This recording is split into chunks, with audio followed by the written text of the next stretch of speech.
My mother laughed the second the wine hit her glass, asking the entire table why I still did not own a penthouse like my brother. Everyone chuckled as if it were a harmless joke, but I heard the judgment in every syllable. I did not argue. I stayed silent and let them laugh. Because with just a single sentence, that penthouse of his would change hands right at this table, and the one falling apart would not be me. My name is Zoe Griffin, and if you looked at me sitting at the far end of the mahogany table in the center of the most expensive steakhouse in uptown Charlotte, you would likely mistake me for the executive assistant rather than a member of the family. I was 33 years old, dressed in a charcoal blazer and a simple silk blouse that I had owned for 5 years. I blended in. That was the point. I had spent the better part of a decade perfecting the art of blending into the beige wallpaper of my family's expectations, becoming a piece of furniture that was functional, reliable, and entirely invisible until someone needed something fixed. The restaurant, a place called the Gilded Oak, was exactly the kind of establishment my mother, Diane Griffin, lived for. It smelled of aged leather, truffle oil, and old money that had been printed yesterday. The air conditioning was set to a temperature that required a jacket, and the lighting was dim enough to hide wrinkles, but bright enough to make diamonds sparkle. We were seated at a round table near the floor-to-ceiling windows that overlooked the city skyline. It was a humid Tuesday evening in North Carolina, but inside here, the air was crisp and smelled of judgment. My mother was already holding court when I arrived. Diane did not simply eat dinner. She performed it. She was conducting the table like an orchestra, her hands fluttering in the air as she directed the server to move the candle arrangement 2 inches to the left. She wore a dress that was perhaps a shade too bright for the season and a necklace that looked heavy enough to sink a small boat. "Zoe, you made it," she said, offering me a cheek that smelled of expensive powder and hairspray. She did not wait for a response before turning back to her audience, which currently consisted of my father, Russell, and my aunt and uncle who had driven in from Raleigh. "I was just telling everyone that we might need to order the reserve Cabernet. Grant will want it when he gets here. You know how his tastes have elevated lately." My father, Russell, gave me a small, apologetic smile from across the table. He looked tired. He always looked tired these days, a man perpetually shrinking inside his own suits, worn down by the friction of my mother's relentless social climbing. I ordered a sparkling water with lime. I did not drink around them. I needed my edges sharp. "Grant is late," I noted, checking my watch. It was 7:45. Dinner had been scheduled for 7. "He is a busy man, Zoe," Diane corrected me instantly, her voice dropping an octave to a tone of patronizing sweetness. "High-stakes real estate does not adhere to a 9-to-5 schedule like your clerical work." I did not correct her.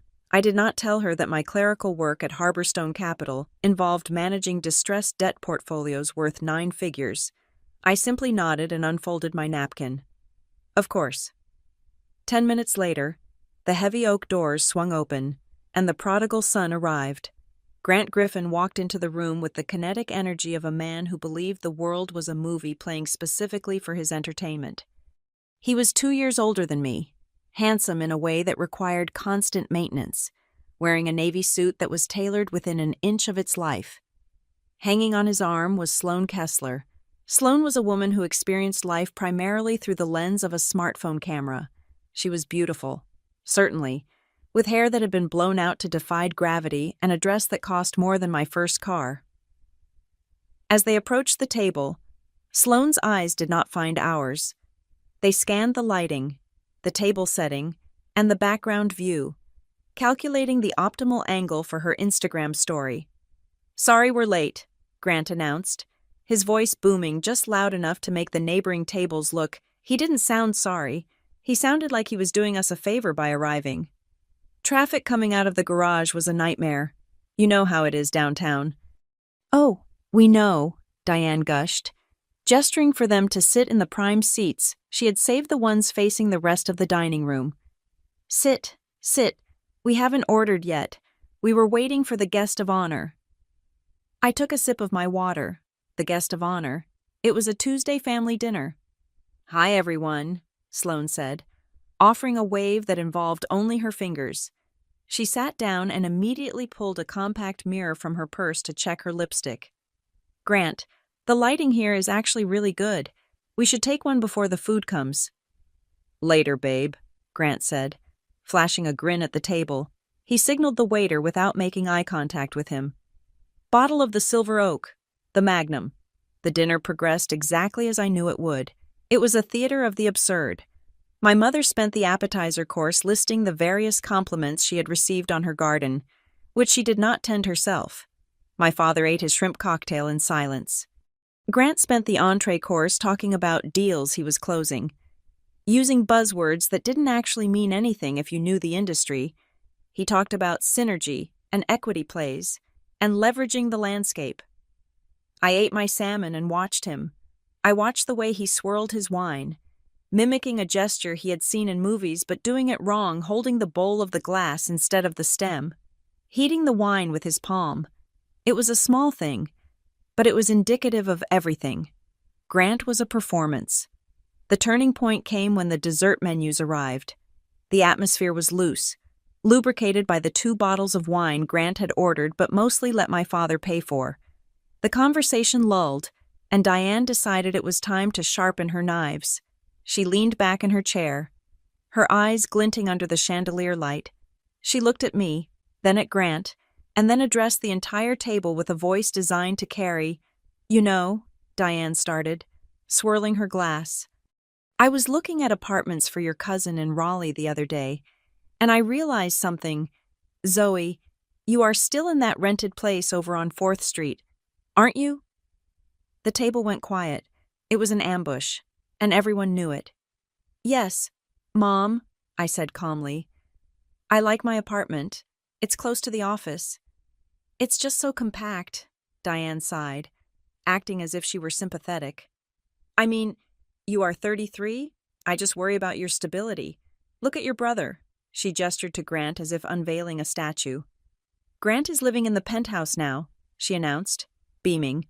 "The top floor of Alder Tower, floor-to-ceiling glass, private elevator, concierge. Now that is what success looks like." She turned to me, her smile tight and predatory. "Why do you not have a penthouse like your brother yet? You two had the same education. We gave you the same opportunities." A ripple of laughter went around the table. It wasn't malicious laughter from everyone. From my aunt and uncle, it was an awkward, reflexive chuckle, the kind you release to break tension. From Sloane, it was a light, airy giggle as she typed something on her phone. From Grant, it was a snort of derision. "Come on, Mom," Grant said, leaning back and draping his arm over Sloane's chair. "Not everyone is cut out for the high life. Zoe likes her safety. She's risk-averse. That's her thing." "I just want her to have what you have, Grant," Diane said, patting his hand. "I want her to experience the pride of ownership. Grant owns that penthouse. Everyone. He bought it last year. My son, the property mogul." I felt a cold sensation in my chest. It wasn't anger. It was the feeling of a trap snapping shut. But not on me. I looked at Grant. He was smiling, basking in the adoration. He nodded, accepting the title.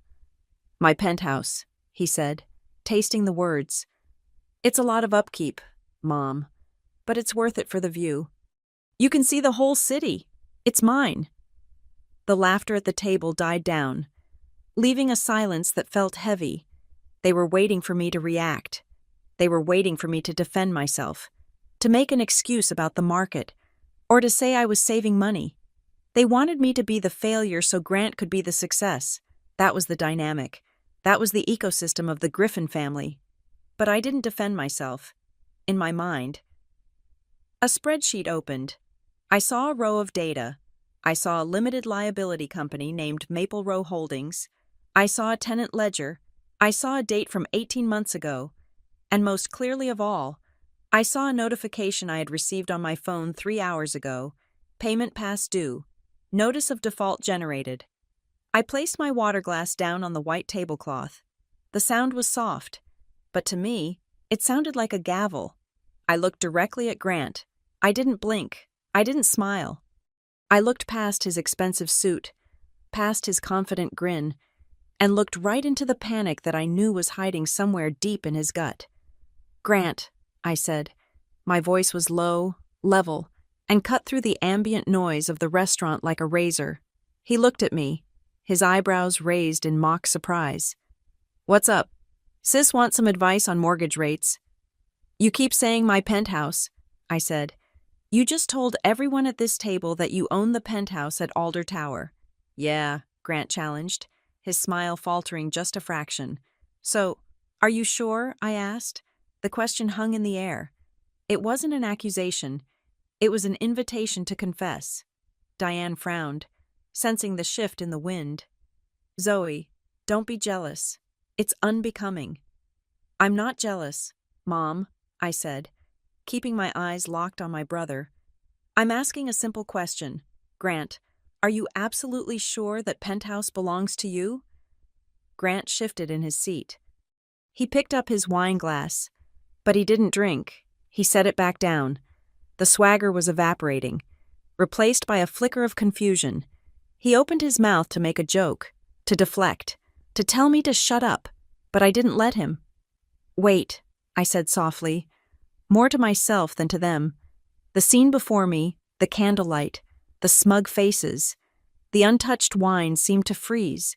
This moment was the end. But to understand why the look on my brother's face was about to transform from arrogance to absolute terror, and to understand why I was the one holding the detonator, you have to understand how we got here. You have to understand that I didn't just wake up today and decide to ruin dinner. I had been writing this story for 5 years. They just didn't know they were characters in it until right now. To understand why I was willing to detonate a nuclear device at a dinner table, you have to understand the architecture of the Griffin household. Every family has a mythology, a story they tell themselves to make sense of their existence. In our house, the mythology was simple. Grant was the sun, a blazing, chaotic ball of gas that required constant attention and orbit. I was the gravity, invisible, essential for keeping everyone's feet on the ground, but entirely unacknowledged until something started to float away. Growing up, there was an unwritten constitution that governed our lives. Article 1 stated that Grant was destined for greatness. Article 2 stated that Zoe was destined to be fine. Not great, not terrible, just fine, stable, reliable, the kind of person who remembers to buy insurance and pays parking tickets the day they arrive. My mother, Diane, treated these roles not as predictions, but as moral imperatives. Diane did not view her children as human beings with independent interior lives. She viewed us as accessories. We were props in the elaborate stage play she performed for the benefit of the neighbors, the country club, and anyone who would stand still long enough to listen. But we were different kinds of props. Grant was the statement piece, the diamond necklace, the flashy sports car parked in the driveway. I was the structural support, the sensible shoes, the load-bearing wall that you only noticed if it cracked.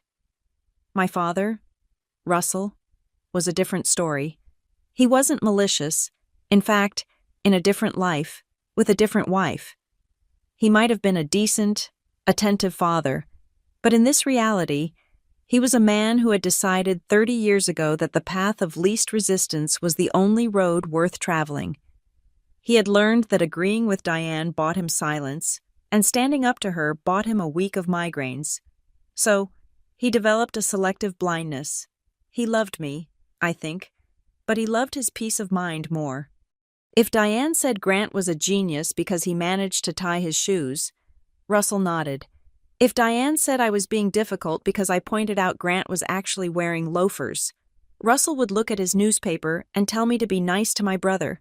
This dynamic created a fascinating feedback loop for Grant. By the time he was 16, he had learned that the truth was irrelevant. What mattered was the delivery. He learned that if he smiled that bright, charming Griffin smile and used enough confident buzzwords, he could rewrite reality. He didn't need to actually win the science fair.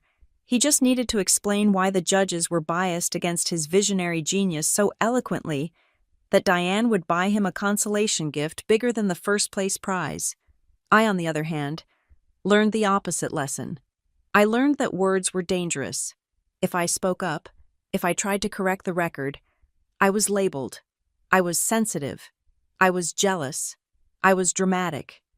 "Zoe, stop trying to compete with your brother," Diane would say, usually while cutting a piece of cake that was slightly larger for him. "It is not a competition. You have your own little strengths."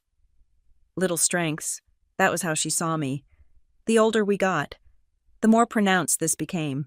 When Grant went to college, he bounced between 3 different majors in 4 years, dropping classes whenever they got too hard, partying on a budget that would have supported a small family. Diane spun this as exploration. She told everyone Grant was a Renaissance man, too multi-talented to be boxed in by a single degree. When he finally graduated with a general studies degree and a GPA that barely scraped the floor, she threw him a party that cost $5,000. I graduated a year later, magna cum laude, with a dual degree in finance and economics. I finished a semester early to save tuition. "That is nice, honey," Diane had said when I showed her my final transcript. "But do you think finance is feminine enough? It is all just numbers. You do not want to become a bore. Boys do not like bores." That was the night I stopped trying to win. It was a physical sensation, like a fever breaking. We were sitting at the kitchen table, the same table where I had done my homework every night while Grant played video games, and I realized that no amount of achievement would ever turn my mother's head. She did not want me to shine. If I shone, it might cast a shadow on Grant. Her narrative required a genius son and a supporting daughter. Any deviation from that script was a hostile act. So, I went underground. I began to curate a persona of extreme dullness. I stopped talking about my accomplishments. When I landed a prestigious internship at a top-tier investment firm in Charlotte, I told them I was doing some data entry. When I received a significant raise 6 months into my first job, I didn't mention it. I let them believe I was struggling, just enough to be relatable, but not enough to ask for money. Meanwhile, Grant was launching his careers. There was the app development phase, where he burned through $20,000 of my parents' savings on a developer for an idea that was essentially Uber but for dog walkers, which already existed. There was the day trading phase, where he lost another $10,000 but talked about market correction as if he were Warren Buffett. There was the luxury car rental business that never actually acquired a single car. Throughout all of this, Diane was his publicist. "Grant is an entrepreneur," she would tell the extended family at Thanksgiving. "He is taking risks. That is what leaders do. Zoe, she is happy with her little cubicle. She likes safety. Some people are just built for the background." And Russell would just chew his turkey and nod. "Grant's got big ideas," he would mumble, avoiding my eyes. The real tragedy was that Grant believed the hype. That was the most dangerous part. He wasn't a con man in the traditional sense, because a con man knows he is lying. Grant had been told he was special for so long that he genuinely believed the world owed him success. He believed that the hard work, the grinding, the boring details of execution were beneath him. Those were things for people like Zoe. He was the vision guy. He provided the spark. The world was supposed to provide the firewood. I remember one specific dinner when I was 26. I had just closed my first major deal at work, restructuring a distressed commercial loan that saved a mid-sized logistics company from bankruptcy. I had earned a bonus that year that was larger than my father's annual salary. I was proud. For a split second, I wanted to share it. We were eating lasagna. Diane was talking about how Grant was networking in Miami, which I knew meant he was sleeping on a friend's couch and trying to get into clubs. "I had a good week at work," I said, testing the waters. "I managed to turn around a pretty difficult account." Diane paused, her fork halfway to her mouth. She looked at me with a vague, glassy expression. "That is good. Zoe, just make sure you are not working too hard. You look tired. Stress causes premature aging. No man wants a wife who looks like she is crunching numbers all day." Then she turned immediately to Russell. "Did you hear that Grant met a developer in Miami? He says they might partner on a condo project. Russell, imagine that." I looked at her. I looked at the woman who had given birth to me. And I finally understood. It wasn't that she didn't see me, it was that she chose not to. Seeing me as successful would mean admitting that her methodology with Grant was flawed. If the quiet, disciplined, boring child was the winner, then the loud, flashy, spoiled child was the loser, and Diane Griffin could not be the mother of a loser. Therefore, I had to be mediocre. It was a protective mechanism for her own ego. That was the moment I decided to give them exactly what they wanted. I became a ghost in my own life. I stopped sharing anything real. I let them think I was barely scraping by. I drove a reliable, 4-year-old sedan, even though I could afford a Porsche. I rented a modest apartment in a practical neighborhood, even though I could have bought a house in the suburbs with cash.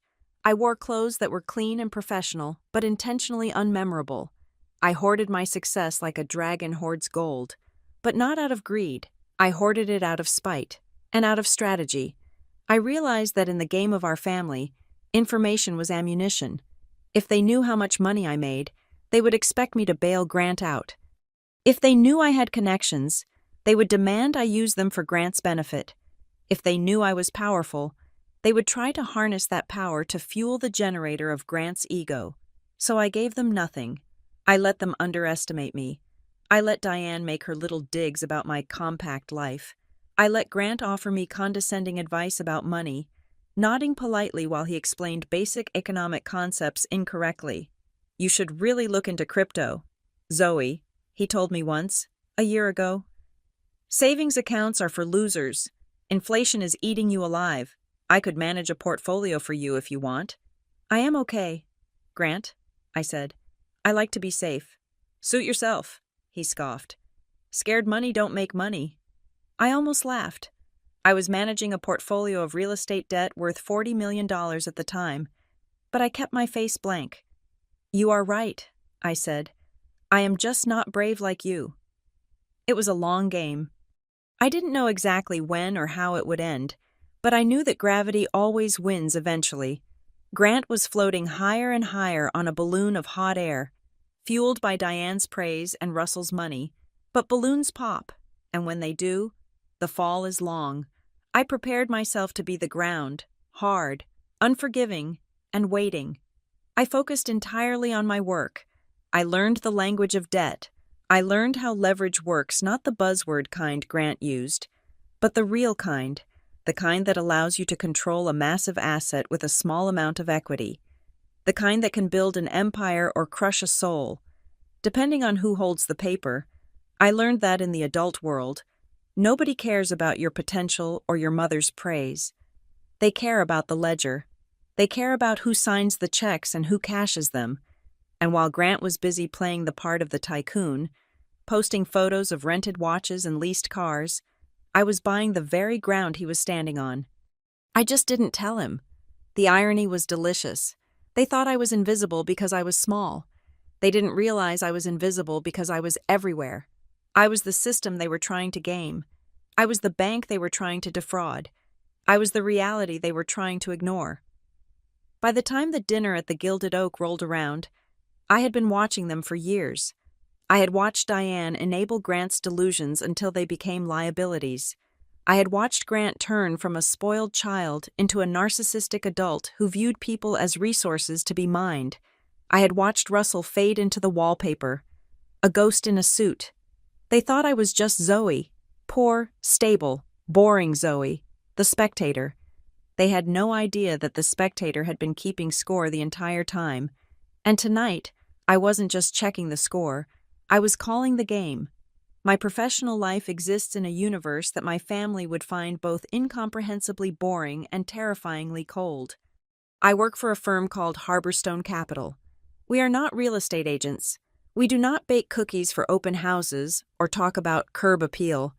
We are an institutional investment firm specializing in real estate debt and distressed assets. In simple terms, we are the people who own the paper when the dream falls apart. My official title is Senior Portfolio Manager, a role that involves managing risk profiles for commercial loans in the 9-figure range. I spend my days analyzing debt service coverage ratios, scrutinizing capitalization rates, and determining whether a 50-story office tower in Atlanta is a sound investment or a ticking time bomb. It is a world of absolute precision. A decimal point in the wrong place can mean the difference between a $10 million profit and a lawsuit. I never talk about this with my family. To Diane, finance means being a bank teller or a stockbroker like in the movies from the 80s. To Grant, my job is just spreadsheets. He once told me, with genuine pity in his voice, that he could never work a job where he couldn't create. He didn't understand that I create stability. I create wealth. I just don't feel the need to broadcast it on a billboard. 3 years ago, my work gave me a unique vantage point on the local market. I saw the cracks in the luxury condo sector before the general public did. There was a building in Uptown called Alder Tower. It was the crown jewel of the skyline, a glass needle piercing the clouds, marketed to professional athletes and tech CEOs. But the developer had overextended himself. He had leveraged the project to the hilt, and when interest rates ticked up, his financing structure collapsed. A block of units went into foreclosure. Quietly, before they hit the open market, I saw the internal memo at Harborstone. We weren't buying, but I knew the numbers. The Penthouse unit top floor. Unit A was being unloaded by a regional bank that just wanted the asset off its books. It was priced at 40% below market value. It was a steal, provided you had the capital to close in 10 days and the stomach to handle the exorbitant homeowners association fees. I bought it. I didn't buy it as Zoe Griffin. I bought it through a single-member limited liability company I had formed called Maple Row Holdings, LLC. The name was innocuous, boring, and completely untraceable to me unless you knew exactly where to look in the state filings. In the world of high-end real estate, privacy is the ultimate luxury. I didn't want my mail going there. I didn't want my neighbors knowing a single woman in her early 30s owned the most expensive unit in the building. I treated it purely as an asset. I hired a third-party management firm to handle the keys, the maintenance, and the tenants. For the first 2 years, I rented it to a visiting surgeon from Switzerland. He paid on time, never complained, and treated the marble countertops with respect. It was the perfect investment. Then came the crash of Grant, 18 months ago. Grant's life hit a wall. He had been living in a flashy apartment in the South End, leasing a Range Rover he couldn't afford, and developing a lifestyle brand that sold nothing. His credit cards maxed out. His landlord initiated eviction proceedings.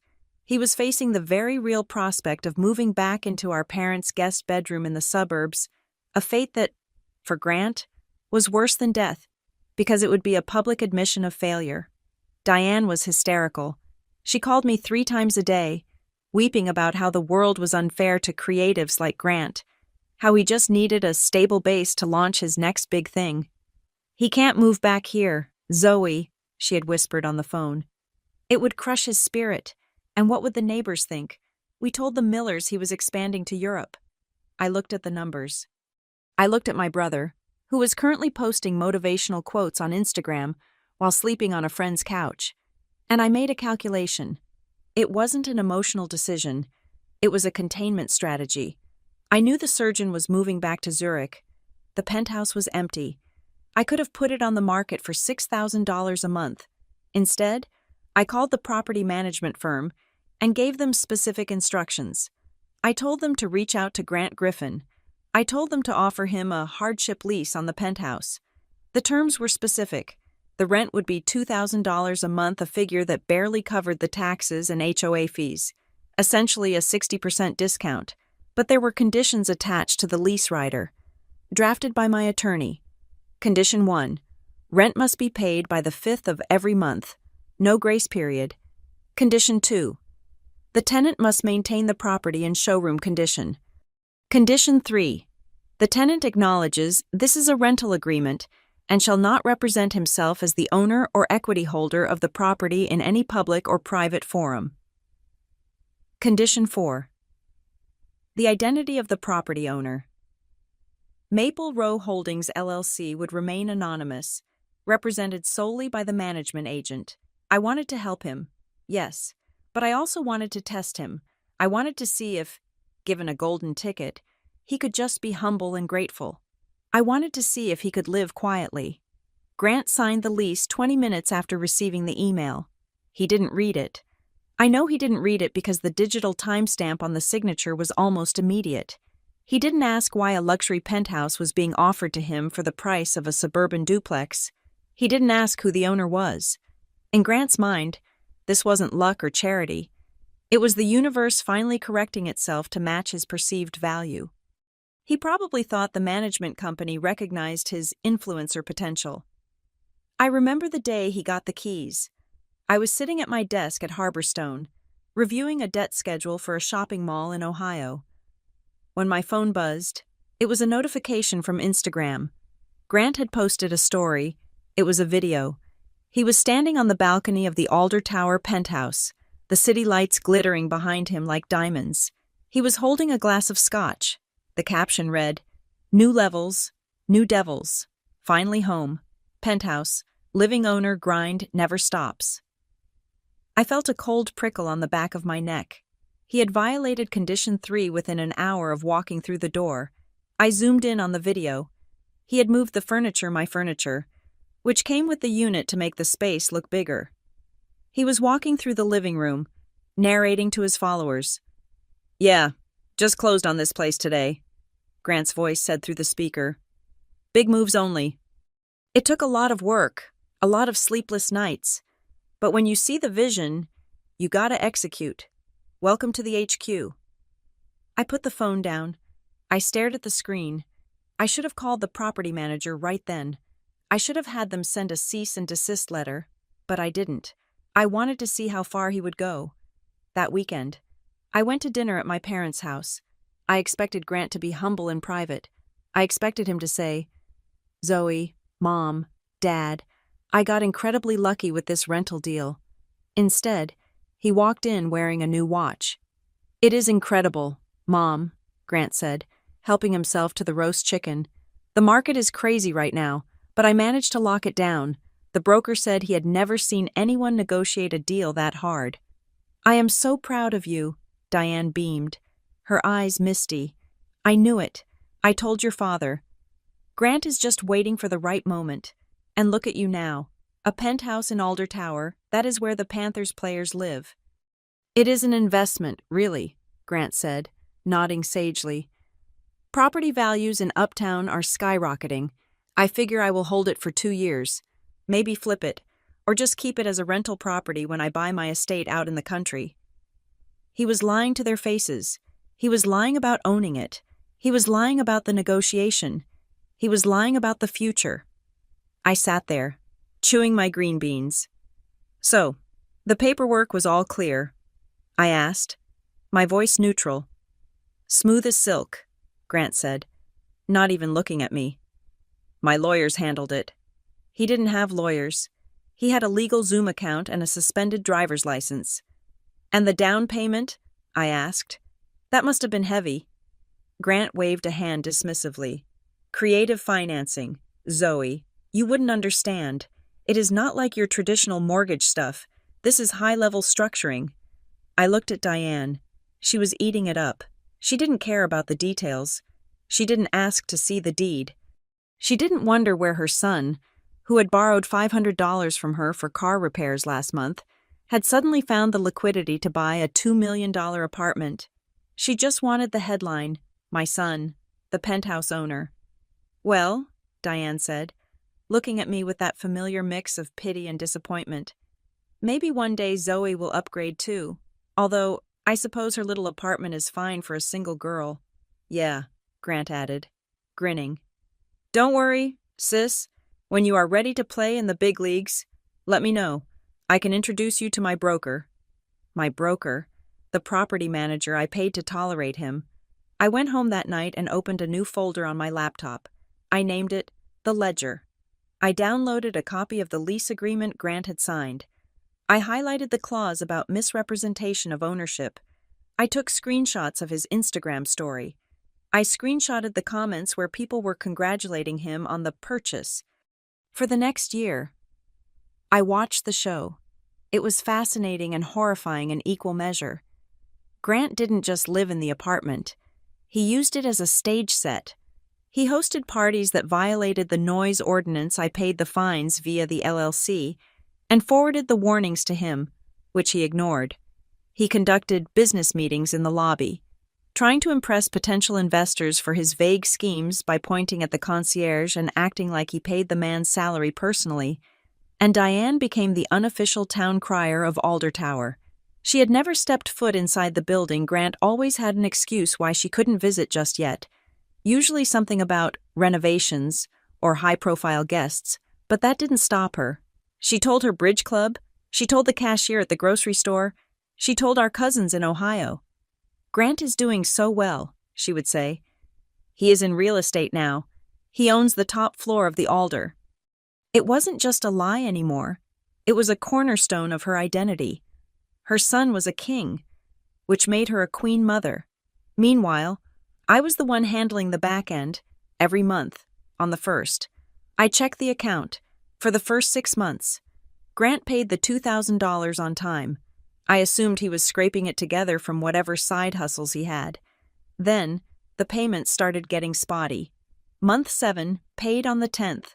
I waived the late fee. Month 8, paid on the 15th. I had the manager send a warning. Month 9, partial payment, $500 short.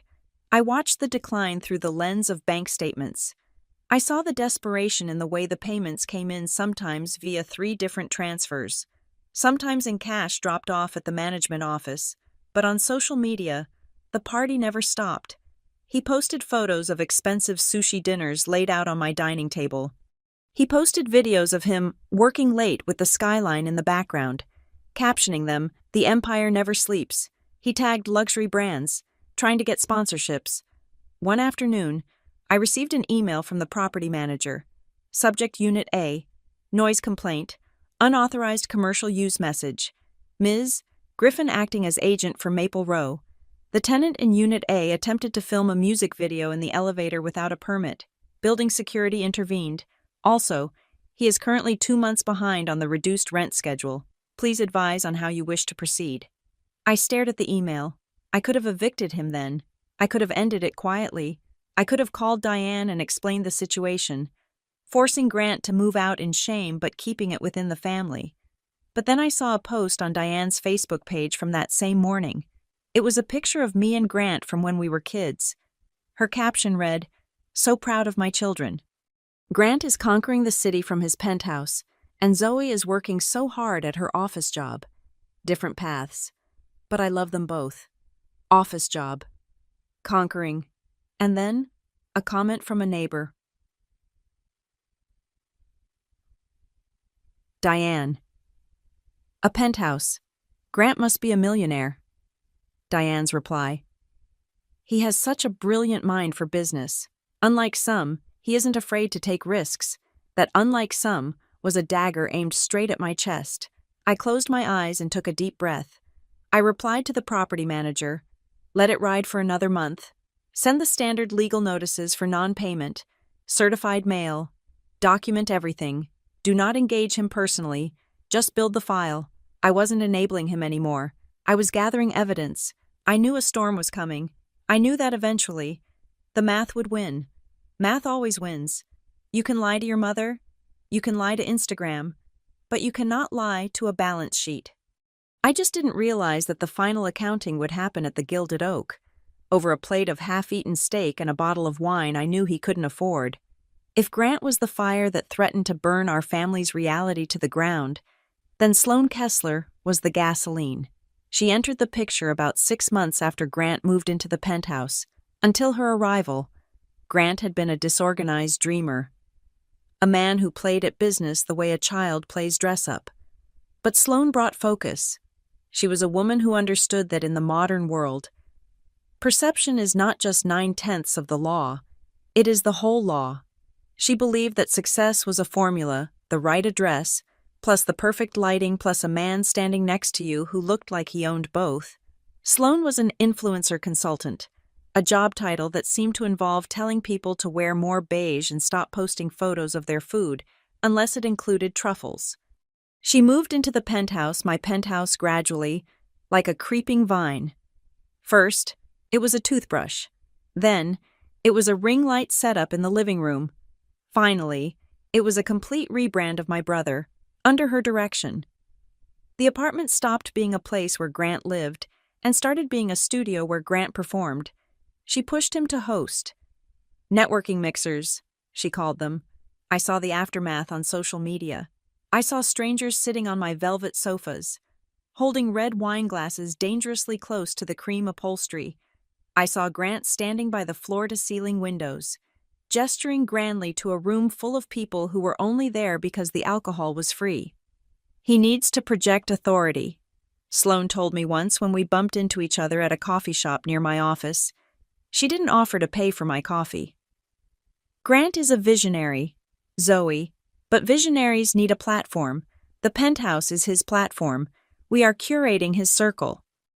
Curating his circle, I repeated, feeling the headache that always formed behind my eyes when I spoke to her. Does that circle pay rent? Sloane laughed, a light, tinkling sound that lacked any warmth. You are so practical. It is cute, but Grant is playing a different game. We are building equity in his personal brand. The problem with building equity in a personal brand is that you cannot use it to pay the homeowners association fees. While Sloane was busy curating, I was busy calculating. My email inbox began to fill up with notifications from the property management company. They were no longer the polite, automated reminders of the early days. They were becoming human, specific, and irritated. Subject Unit A. Second Notice of Delinquency. Ms. Griffin, per our agreement, the tenant is now 45 days past due on the base rent. Additionally, the quarterly HOA assessment has not been paid. We have attempted to contact Mr. Griffin, but he is not returning calls. Please advise, I did not storm over to the tower. I did not scream. I did what I always do. I opened a spreadsheet. I created a new tab titled Arrears. I logged every missed payment. I logged the date of every email. I logged the late fees that were accruing daily. I treated my brother not as a sibling, but as a distressed asset. In my line of work, you do not get emotional when a borrower defaults. You simply document the failure so that when you eventually foreclose, the judge has no choice but to rule in your favor. When the debt hit $4,000, I called him. Hey, sis, Grant answered on the second ring. He sounded breathless and cheerful. Can't talk long. I am heading into a meeting with some venture capital guys. Big stuff. What's up? Grant, you are 2 months behind on the rent, I said. And the HOA fee is unpaid. There was a pause. I could hear the wind whistling. He was probably walking down the street, pretending to be busy. Oh, that, he said, his voice dropping to a dismissive tone. Yeah, I know. Listen, cash flow is just a little tight this month. I have a lot of capital tied up in escrow for this deal I am closing. You know how it is. Liquidity crunch. I do know how it is, I said. That is why I know escrow is not a magic word that pays your landlord. The management company is going to issue a formal notice soon. Tell them to chill, Grant snapped, the cheerfulness vanishing. I am good for it. I just need a few weeks. Once this client pays his retainer, I will cut a check for the whole thing. Maybe even prepay for next month. Seriously, Zoe. Don't stress. I am handling it. You are not handling it. Grant, you are ignoring it. I am leveraging, he shouted, suddenly angry. I am building something here. Do you think Bezos worried about rent when he was starting Amazon? You just don't get the vision. You are so obsessed with the pennies you miss the millions. He hung up on me. 10 minutes later, I saw a new post on his Instagram. It was a photo of a bottle of Dom Perignon on ice. The caption read, "Celebrating the small wins before the big victory. Champagne Life CEO." I saved the screenshot. I added it to the folder. The pressure wasn't just coming from the bank account. It was coming from the family dynamic. Diane had taken the Penthouse narrative and injected it with steroids. She wasn't just proud anymore. She was weaponizing it. At Sunday lunch that week, she turned the conversation into an assault on my life choices. We were eating at my parents' house, a meal of roast beef that tasted like sawdust because I was so clenched with tension. I ran into Mrs. Gable at the salon, Diane said, buttering a roll with aggressive precision. Her son just bought a starter home in the suburbs, a nice little ranch, I told her. That is sweet, but Grant is living in the sky. The look on her face, Russell, you should have seen it. She went green. Russell nodded, chewing slowly. That's nice, Diane. It is more than nice, she corrected him. It is a statement. The Griffins are moving up. And then she asked about you, Zoe. I kept my eyes on my plate. And what did you say? I said you were comfortable, Diane said, the word dripping with disappointment. I didn't have the heart to tell her you are still renting that shoebox near the highway. Honestly, Zoe, it is embarrassing. Grant offered to help you find something in his building. Why don't you take him up on it? He has connections. I am fine. Mom, I said. I pay my rent on time. That is enough for me. You are so rigid, Diane sighed. Just like your father. No imagination. Zoe, Russell said softly, trying to play peacemaker but failing miserably. Your mother just wants the best for you. And you know, if Grant is doing well, maybe you should let him help you. Family supports family. I looked at my father. Is that what we are doing? Supporting each other? Of course, Russell said. That is what we do. So if I needed $3,000 right now because I spent all my money on champagne, you would give it to me. Zoe. Diane slammed her hand on the table. Don't be spiteful. Your brother is networking. That is part of the job. You wouldn't understand because your job involves sitting in a dark room staring at numbers. The gaslighting was almost impressive. They had rewritten reality so completely that the person paying the bills was the villain, and the person burning the money was the hero. But the real danger signal came a week later. I received an alert from the management company. Grant had requested a copy of the purchase option agreement. There was no purchase option agreement. It was a standard lease. I called the property manager immediately. What did he ask for? Exactly. Mr. Griffin called the front desk, the manager told me, sounding exhausted. He told the concierge he wanted to exercise his buyout clause. He said he wants to purchase the unit outright. He told us to send the paperwork to his attorney. I felt a chill go down my spine. This was a new level of delusion. Grant wasn't just lying to others anymore. He was lying to the system. I went to see them. I didn't go to the penthouse. I knew Sloan would be there, staging a photo shoot in the kitchen. I went to my parents' house on a Tuesday evening. Grant was there, doing laundry because the washer in the penthouse, my washer, was too complicated to figure out. I heard you're trying to buy the apartment, I said, leaning against the doorframe of the laundry room. Grant looked up, startled. He was folding a shirt that cost $300. Yeah, I mean, why keep renting it as dead money? I figure I take the equity I have built up in my other projects and just cash out the owner. Cash out the owner, I repeated. Do you know who the owner is? Some shell company, Grant shrugged. Maple something? Doesn't matter. Everyone has a price. I'm going to lowball them. The market is soft. He was talking about lowballing me. He was standing in our parents' laundry room, wearing socks with holes in them, talking about buying a $2 million asset from a company he didn't know I owned. Grant, I said carefully, you are 3 months behind on rent. You owe $6,000 just to catch up. How are you going to get a mortgage? I don't need a traditional mortgage. He scoffed. I have investors. Sloan knows people. We are going to syndicate the deal. Diane walked in then, carrying a basket of towels. She heard the tail end of the conversation and her face lit up. Are you talking about the purchase? She asked, clapping her hands together.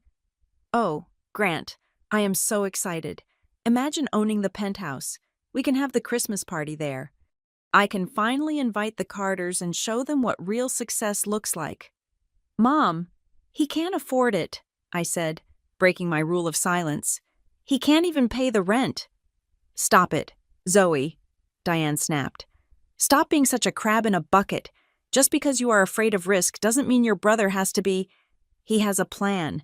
He is going to buy it, and it will be the best thing that ever happened to this family. Buy it, Grant, Diane said, turning to him and grabbing his shoulders. Buy it and show them all. Show your sister. Show everyone who doubted you. You deserve to own that view. Grant looked at her, and I saw it happen. I saw the hesitation in his eyes vanish. He drank her validation like it was water in a desert. I am going to do it, Mom, he said, his voice thickening with emotion. I am going to make an offer next week. I am going to own it. I stood there, watching them hug. I realized then that this wasn't just a financial disaster anymore. It was a psychological break. Grant had told the lie so many times that it had solidified into concrete. He truly believed that if he just acted like the owner, the universe would hand him the deed. He didn't know that the owner was standing 3 feet away. He didn't know that the low-ball offer he was planning to make would land in my inbox, and he certainly didn't know that I was done waiting. The next morning, I sent a formal instruction to the property management firm, subject strict enforcement of lease terms. Do not engage in any sales discussions with the tenant in Unit A. There is no option to purchase. Proceed with the formal notice of default if the outstanding balance is not cleared in full within 30 days. Initiate eviction proceedings. No exceptions. I didn't want to evict him. I wanted to wake him up. But as I watched Sloan post a video that afternoon titled Penthouse Tour Our Forever Home, I knew that waking him up would require more than a nudge. It would require a crash. The stage was set. The actors knew their lines. The audience, my mother, my father. Sloan was seated and waiting for the climax. They thought they were watching a coronation. They didn't realize they were watching a tragedy. And I was the playwright who was about to deliver the final act. The phone call that changed everything did not come from a family member. It came on a Tuesday morning at 10:30, slicing through the quiet hum of my office at Harborstone Capital. The caller ID displayed a local area code, but the number was unfamiliar. I usually let those go to voicemail, assuming they are telemarketers or recruiters, but something about the persistence of the ringing made me pick up. "This is Zoe," I said, my eyes still scanning a debt yield table on my left monitor. "Good morning, Ms. Griffin. This is Angela from the underwriting department at Carolina Trust Bank," a woman's voice said. She sounded polite but brisk, the voice of someone working through a checklist. "I am calling regarding the verification of assets for the home equity line of credit application on the property at 442 Maple Drive." I stopped typing. My fingers hovered over the keyboard. 442 Maple Drive. That was the house I grew up in. That was the house my parents had owned since 1985. It was paid off. My father, Russell, had made the final mortgage payment 5 years ago with a ceremony that involved burning the promissory note in the backyard grill. They were supposed to be debt-free. "I think you have the wrong number," I said, my voice dropping a few degrees. "My parents own that home. There is no mortgage." "Yes, ma'am. I see the clear title," Angela replied, shuffling papers on her end. "This is for a new HELOC, a line of credit for $75,000. Your name is listed on the application as the secondary financial contact and beneficiary. I just need to verify a few details regarding your employment status, as it was used to bolster the risk profile." The room seemed to tilt. "I did not apply for a loan," I said, my words spacing out, distinct and hard. "And I certainly did not authorize anyone to use my employment details." There was a long pause on the line. The sound of a pen tapping against a desk stopped. "Oh, I see. Well, the applicant, Mrs. Diane Griffin, indicated that you were aware of the restructuring. She listed your income as household support." I felt a wave of nausea. It wasn't just theft. It was identity manipulation. My mother had not just applied for a loan. She had used my stability, the very stability she mocked at the dinner table, as collateral to convince a bank to lend her money. She had leveraged my boring job to secure cash she didn't need. "Cancel the verification," I told Angela. "I am not a party to this loan. And if that application proceeds with my information attached, I will be filing a report for fraud." I hung up. I sat there for 5 minutes, staring at the black screen of my phone. $75,000. Why did they need $75,000? My father had a pension. Their expenses were low. Then, the pieces clicked into place. The timing. Grant's liquidity crunch. The purchase he was bragging about. I left work early. I didn't call ahead. I drove straight to the house on Maple Drive. When I pulled into the driveway, I saw my father in the garage. He was polishing his old sedan, a ritual he performed whenever he was stressed. He looked up as I slammed my car door, and I saw the guilt wash over his face before I even opened my mouth. He looked older than he had last week. He looked like a man who was carrying a weight he couldn't put down. "Zoe," he said, wiping his hands on a rag. "You are home early." $75,000. "Dad," I said. I didn't scream. I stood at the edge of the garage, blocking the sunlight. "The bank called me." Russell flinched. He looked at the ground, then at the oil stain on the concrete. "It wasn't supposed to involve you. Your mother, she just put your name down as a reference. She said it was just paperwork." "It is fraud, Dad," I said. Why do you need a line of credit? You paid this house off." "It is for Grant," he whispered. The admission hung in the air, heavy and pathetic. "Grant," I repeated.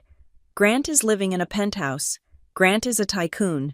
Why does a tycoon need his retired parents to mortgage their house?" "He has a cash flow issue," Russell said, reciting the script I knew Diane had fed him. "He needs to show proof of funds to close the deal on the apartment. He's going to pay it back next month. Zoe, with interest. He promised. It is just a bridge loan." I looked at my father, a man who had worked in a hardware store for 40 years to pay for this house, and I realized he wasn't just a victim. He was an accomplice. "He isn't buying the apartment, Dad," I said.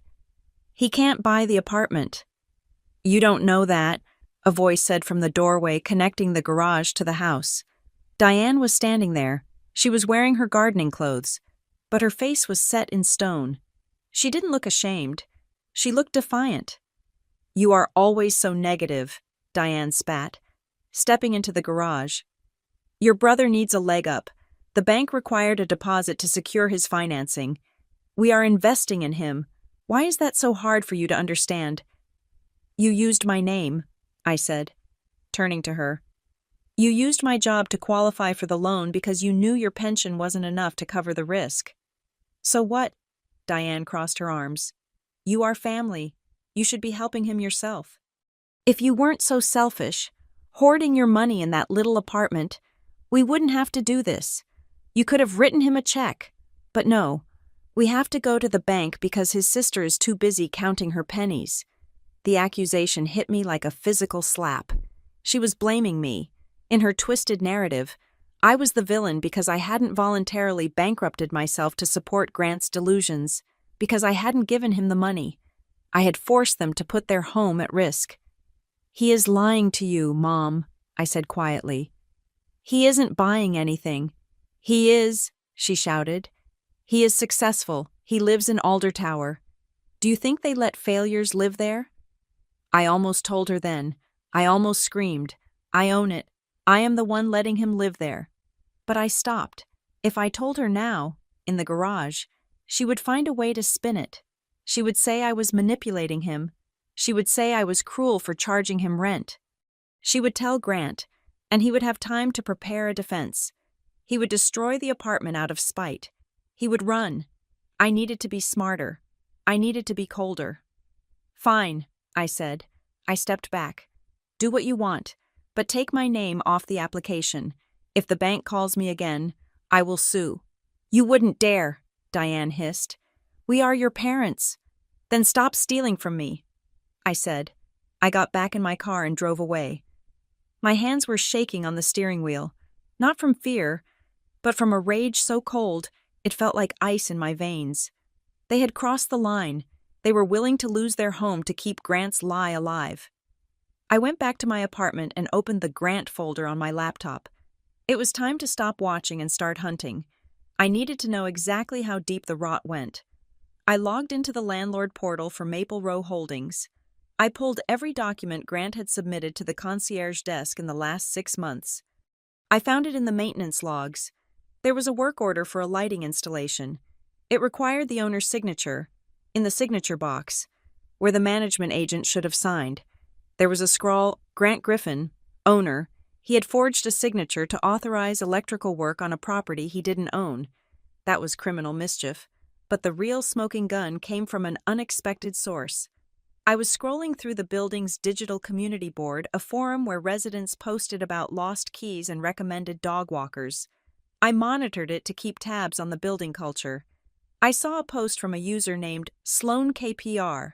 Hey neighbors, I am hosting a brand activation event for a skincare line in our Penthouse Unit A next Thursday. There will be a camera crew in the hallway for a few hours. Sorry for the inconvenience. DM me for a free sample. I froze. A brand activation event. A camera crew. Commercial use of a residential unit was a strict violation of the lease. It was also a violation of the building's master deed. But more importantly, it was a liability nightmare.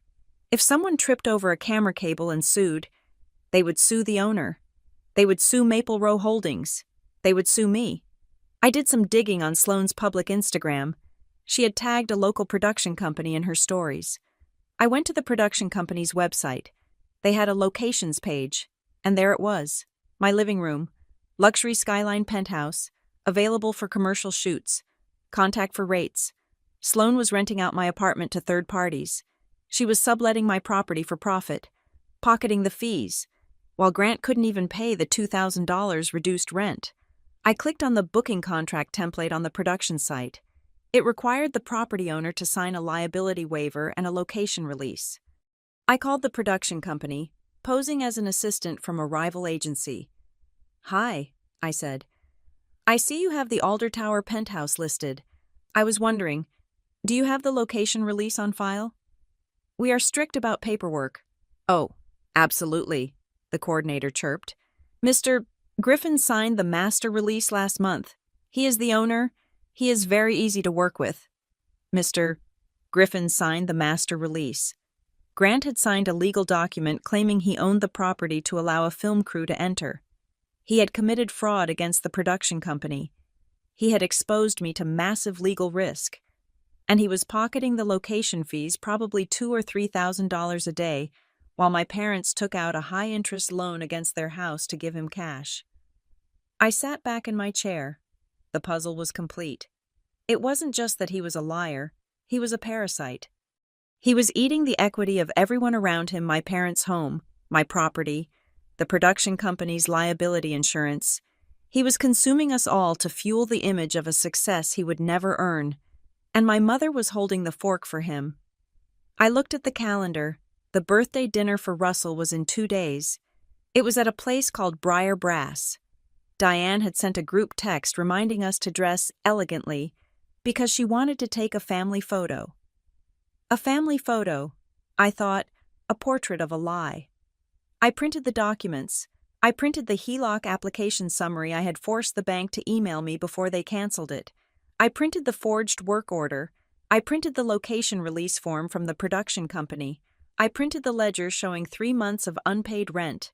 I put them all in a thin, black leather folder. I wasn't going to warn them. I wasn't going to give them a chance to come up with a new lie. I was going to serve them the truth on a platter. Right between the appetizer and the main course.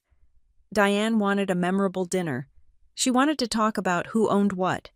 She wanted to compare us. I closed the folder. Okay, Mom, I whispered to the empty room. Let's compare. The meeting with my attorney did not happen in a dramatic, mahogany-paneled library with rain lashing against the windows. It happened in a sterile, glass-walled conference room on the 14th floor of a building 3 blocks from my own office. The air smelled of burnt coffee and dry erase markers. I sat across from Marcus, a real estate attorney I had worked with on several commercial deals for Harborstone. Marcus was a man who viewed human emotion as an inefficiency in the legal process. He did not care about family dynamics. He cared about liability, contracts, and the clean transfer of assets. That was exactly why I hired him. I did not need a therapist. I needed a mechanic to fix a broken engine. Let us review the exposure, Marcus said, sliding a thin stack of papers across the table. You have a tenant who is currently in arrears for 3 months of rent. That is a breach of contract. You have a tenant who has conducted unauthorized commercial activity on the premises. That is a breach of the master deed and the lease. And based on the documents you sent me yesterday, you have a tenant who has represented himself as the owner to third-party vendors and signed liability waivers in that capacity. Marcus took off his glasses and rubbed the bridge of his nose. Zoe, I understand this is your brother, but legally speaking, he is a nightmare. If one of those camera crew members had slipped and broken a leg during that brand activation, they would not sue him. They would sue the owner of record. They would sue Maple Row Holdings. And since you are the sole member, they would try to pierce the corporate veil and come after your personal assets. I stared at the documents. I know. You are exposing your entire portfolio to risk because you don't want to have an awkward conversation, Marcus said bluntly. You need to stop thinking of this as a family favor. It ceased to be a favor the moment he forged a signature. It is now a liability. I am not trying to destroy him, Marcus, I said, my voice steady. I don't want to ruin his credit forever or have him dragged out by the sheriff. I just want the bleeding to stop. I want my property back, and I want the lies to end. Then you have to stop acting like a sister and start acting like a landlord, Marcus replied. He tapped the paper with his pen. We proceed by the book. No more text messages. No more phone calls asking him to pay when he can. We send a formal notice to cure or quit. We give him the statutory timeline. 30 days to pay the full balance or vacate the premises. If he does neither, we file for summary ejectment. Do it, I said. And Zoe, Marcus added, looking me in the eye. Once we serve this notice, the clock starts. You cannot pause it because your mother cries. You cannot pause it because it is someone's birthday. If you waver, you weaken your legal standing. Are you ready for that? I thought about the HELOC application. I thought about my father's tired face in the garage. I thought about the $75,000 of equity they were about to burn. I am ready, I said. Leaving Marcus's office, I felt a strange sense of calm. It was the calm of a surgeon scrubbing in. I wasn't angry anymore. Anger is hot and messy. This was cold. This was procedure. I spent the next 2 evenings building my case. I treated it exactly like a due diligence audit at work. I sat at my dining table with my laptop, a scanner, and a backup hard drive. I wasn't just organizing files. I was building a fortress. I created a master folder on my secure cloud drive, simply titled The Asset. Inside, I created 2 subfolders. The first folder was labeled Legal Financial. This was the shield. It contained the original deed to the Penthouse, proving Maple Row Holdings LLC was the sole owner. It contained the articles of incorporation for the LLC, listing me as the sole member. It contained the lease agreement Grant had signed electronically, the one where he agreed to the no ownership representation clause. It contained the ledger of every payment he had missed, calculated down to the cent, including the late fees I had previously waived, but was now reinstating. The second folder was labeled The Narrative. This was the sword. This folder was harder to compile because it required me to relive the humiliation. I took screenshots of every text message Diane had sent me in the last 6 months comparing me to Grant. Text from Mom. April 14th. Grant is looking at Italian marble for the penthouse floors. Maybe you should ask him for the old tiles, they might fit in your bathroom. Text from Mom. May 22nd. So proud of your brother hosting the charity gala committee.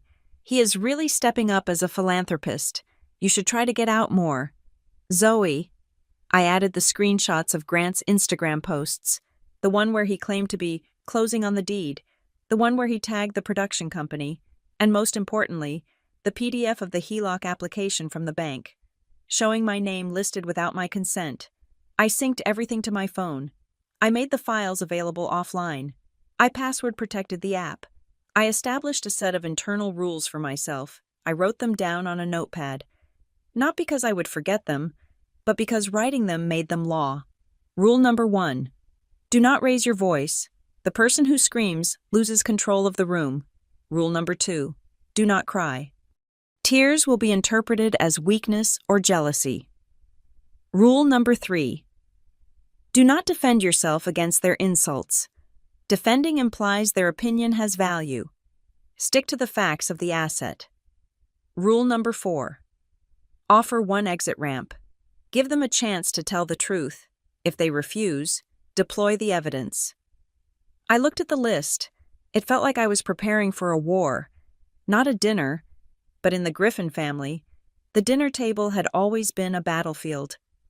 I was just the only one who hadn't been bringing a weapon. On Thursday afternoon, the phone rang. It was Diane. "Zoe," she chirped, her voice high and bright. "I am just calling to confirm you are coming tomorrow night. It is your father's 65th. You know, big milestone." "I will be there." "Mom," I said. I was standing in my kitchen, drinking tea. "Good. We booked the private alcove at Briar Brass," she said, naming one of the newest, most pretentious steakhouses in the city. "Grant pulled some strings to get us the reservation. They are usually booked out for months. But you know, when you own property in the skyline, doors open." Grant hadn't pulled strings. Briar Brass was on open table. I had checked. They had availability for lunch, dinner, and brunch all weekend, but I let it slide. "That sounds nice," I said. "And Zoe?" Diane's voice dropped to that conspiratorial whisper she used when she was about to be cruel. "Please try to make an effort with your appearance. Sloane is coming, and she always looks so put together. I don't want you looking like you just came from the office. Wear some color, and maybe don't talk about work. Nobody wants to hear about debt collection on a Friday night." "I won't talk about work, Mom," I promised. "I will just listen." "Perfect. Oh, and Grant has a big announcement to make," she giggled. "I think I know what it is. I think the purchase is official. He has been hinting all week. It is going to be such a celebration." My hand tightened around the mug. "Is that right? He is announcing the purchase." "Yes, finally," she sighed. "It will be such a relief to have that settled. We can finally say the Griffin name is on the deed. It is a legacy. Zoe, something for the whole family to be proud of. Even you. Even me," I repeated. "All right. 7 o'clock. Don't be late. And bring a gift for your father. Something thoughtful. Not a gift card." She hung up. I put the phone down on the counter. The silence in my apartment was absolute. I looked out the window at the parking lot of my complex. It wasn't a skyline view. There were no diamonds in the distance, but it was mine. I paid for it. I owned the silence. I checked my email one last time. There was a notification from the courier service. Legal document delivered. Recipient Grant Griffin. Time 4:15 p.m. Signed for by concierge. The notice to cure or quit had landed. Grant had the envelope.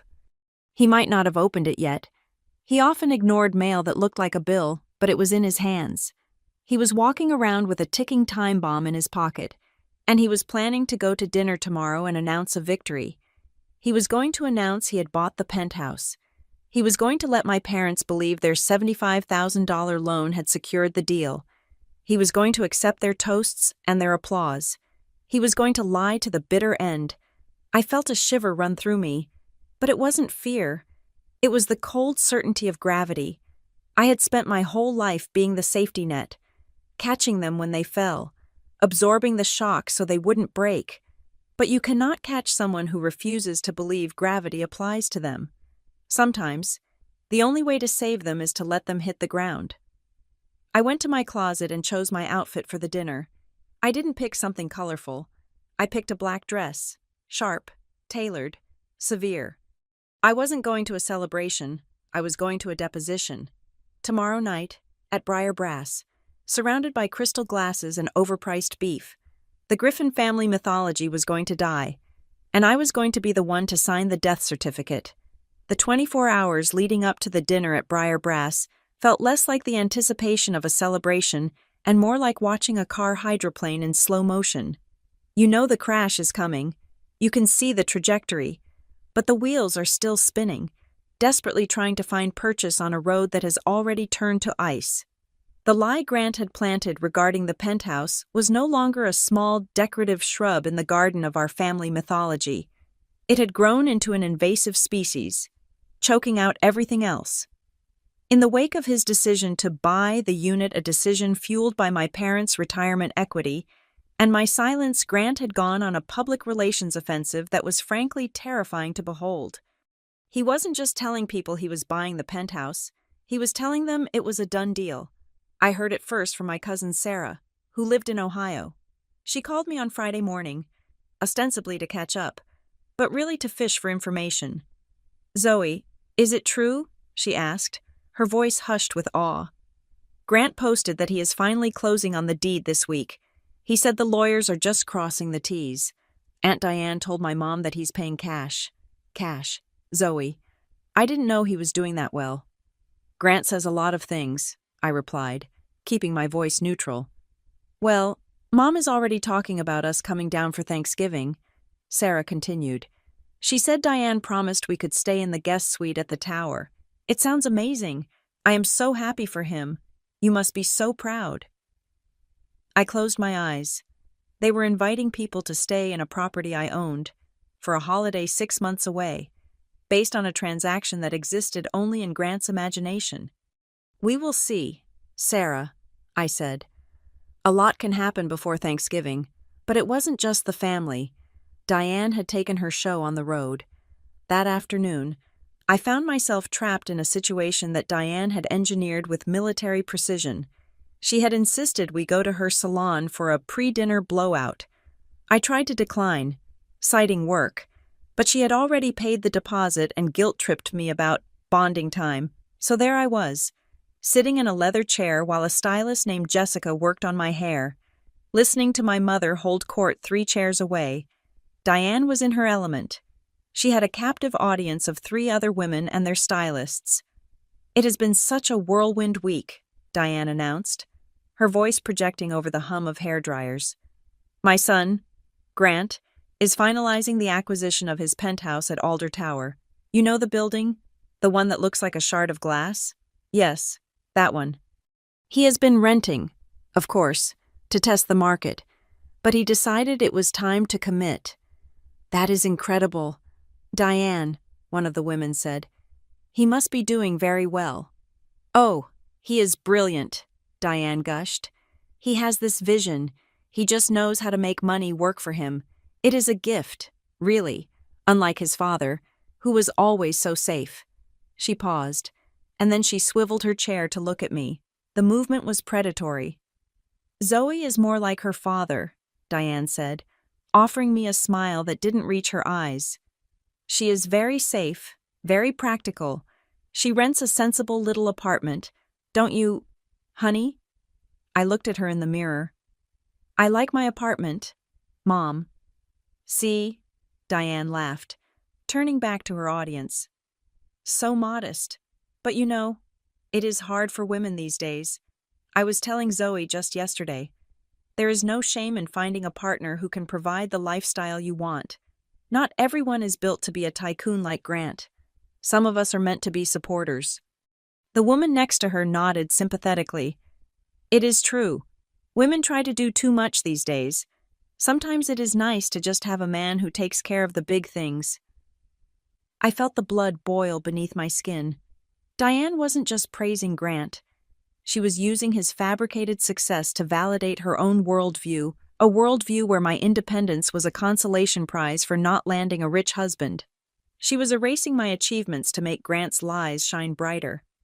"Actually," I said, my voice cutting through the salon noise, "I think women are perfectly capable of buying their own penthouses, if they want to." The room went quiet for a beat. Diane's smile tightened.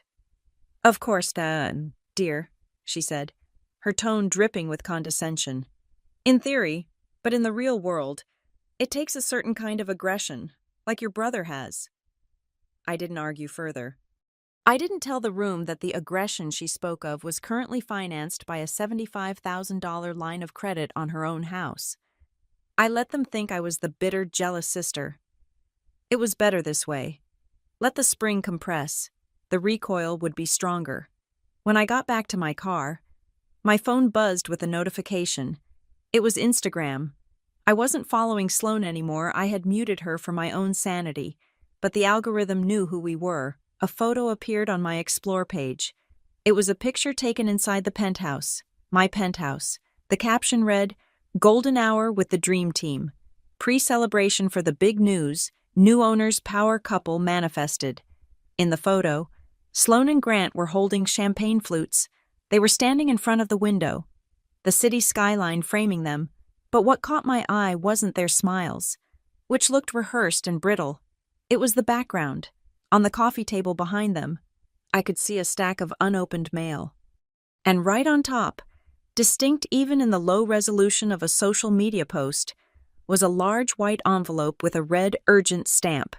It was the courier packet from my lawyer. The notice to cure or quit was sitting right there in the frame of their victory photo. They were literally toasting their success while the eviction notice lay unopened 3 feet away.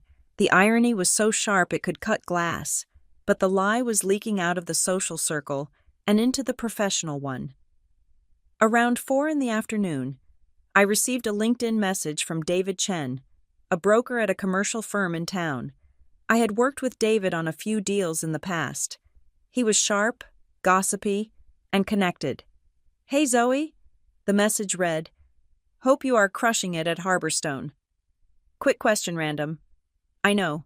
I heard a rumor that your brother is the one buying out the sponsor unit at Alder Tower. The penthouse, I have a client looking for comps in the building and the registrar hasn't updated yet. Is he the new principal?" My stomach dropped. This was the danger of Grant's game. The real estate world in Charlotte is small. People talk. If Grant was running around claiming he was the principal owner, actual professionals were going to start asking questions.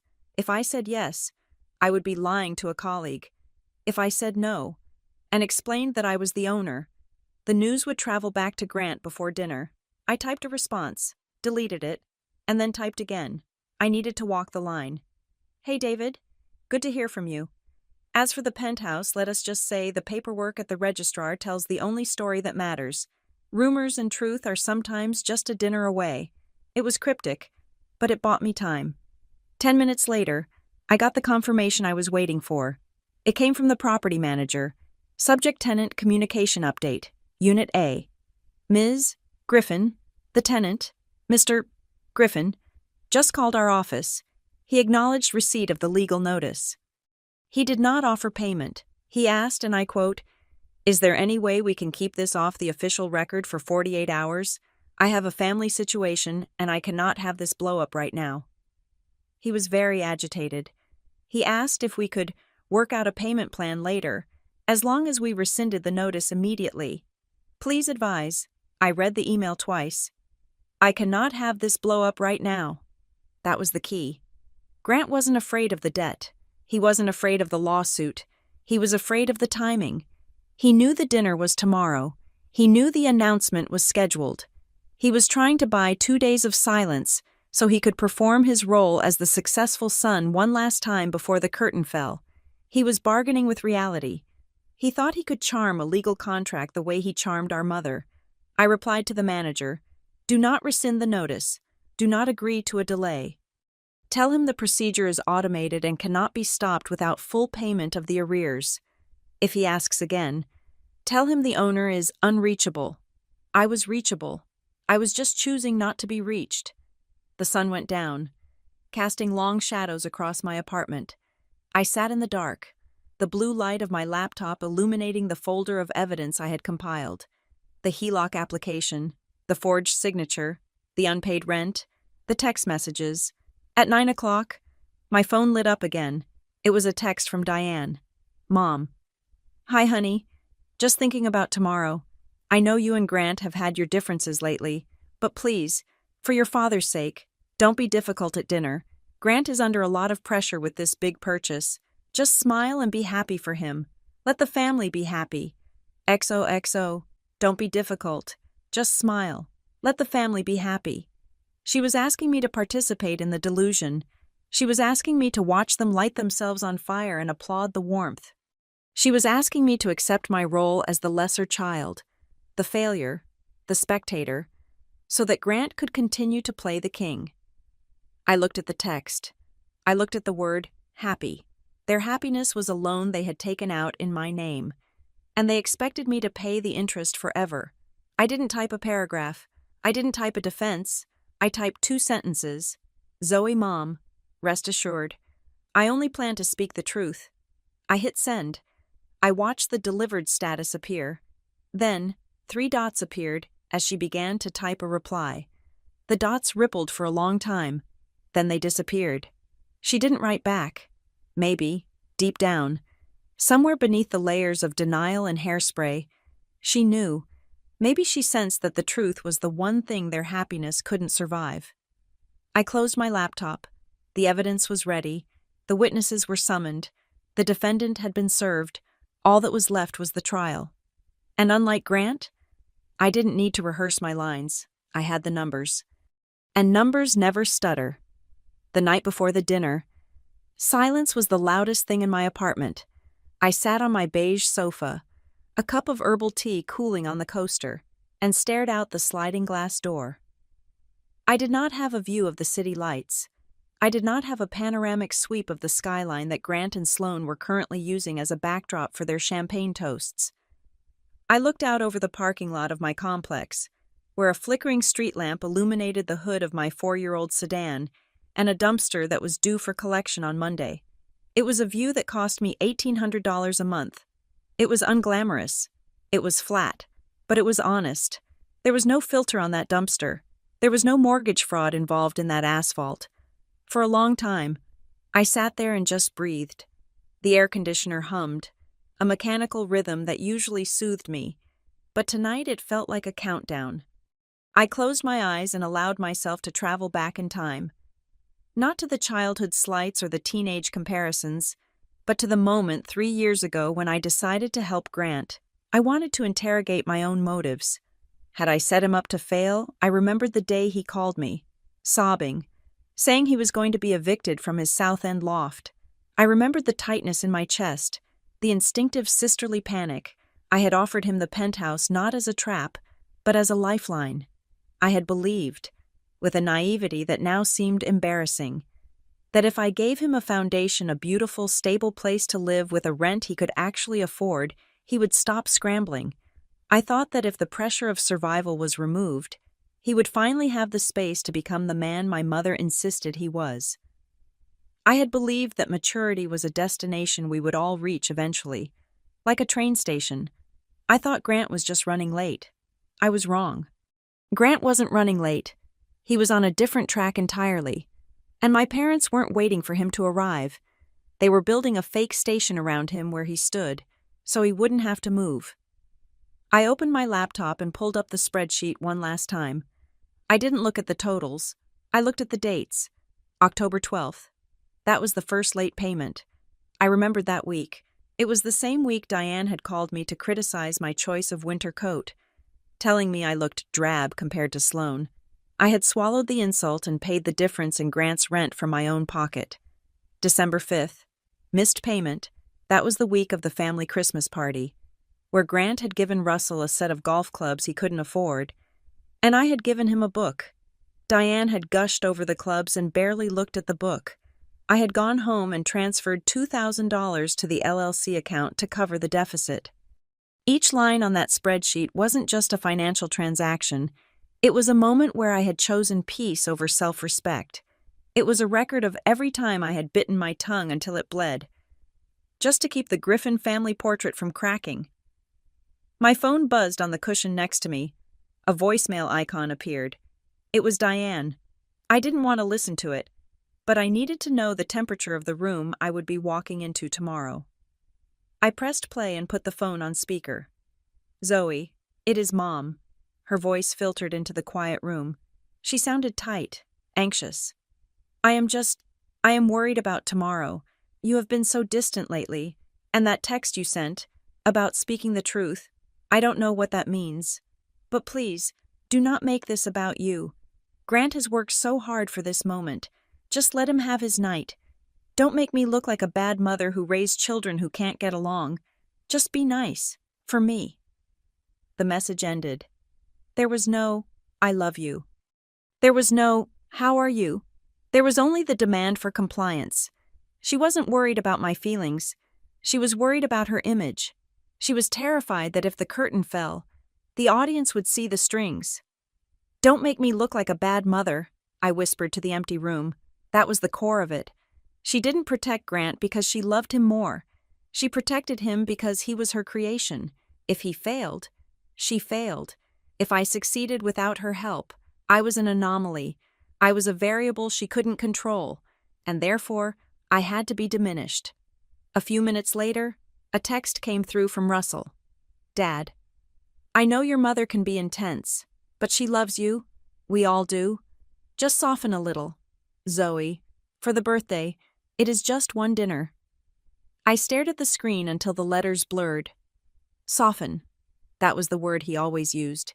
He wanted me to be soft so that when they stepped on me, it wouldn't hurt their feet. He wanted me to be the cushion. He knew about the HELOC. He knew about the lies.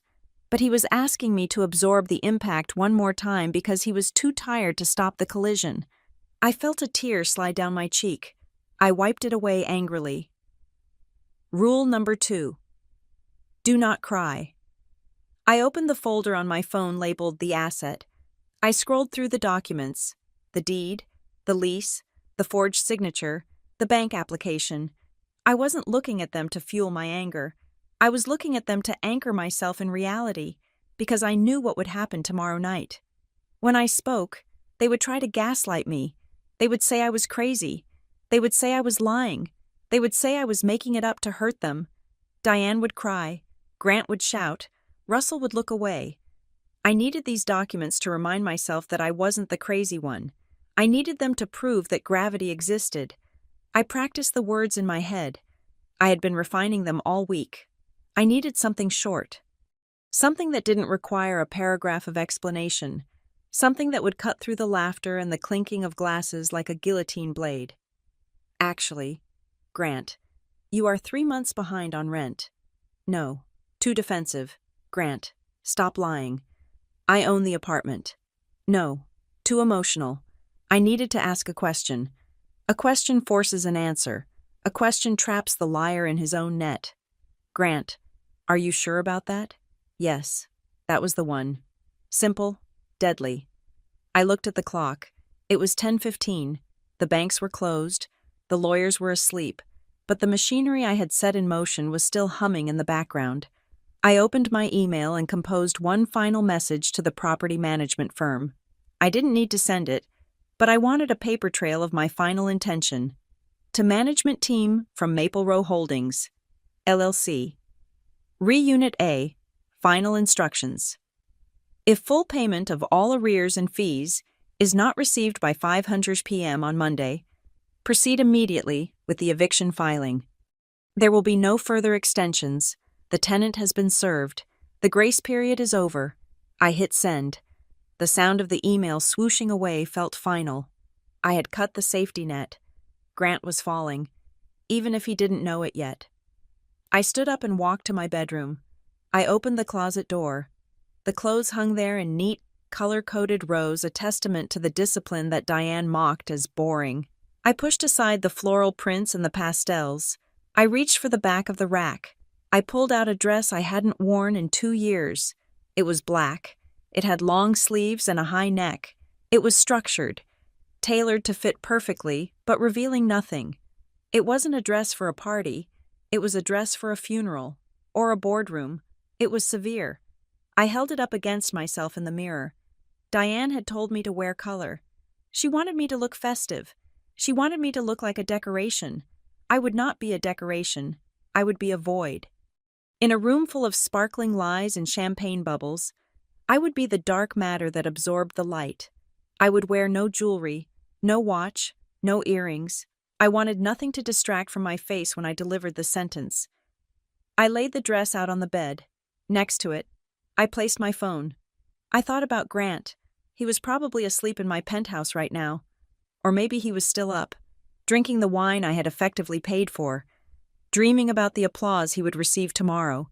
He probably felt invincible. He had his mother's adoration, his girlfriend's branding strategy, and his father's retirement savings. He thought the world was his stage. He didn't realize the theater was burning down. I walked back into the living room and turned off the lamp. The apartment plunged into darkness, save for the faint, orange glow of the street lamp outside the sliding door. I sat there for a long time, watching the shadows stretch across the floor. I wasn't happy. There was no joy in this. I didn't want to destroy my family.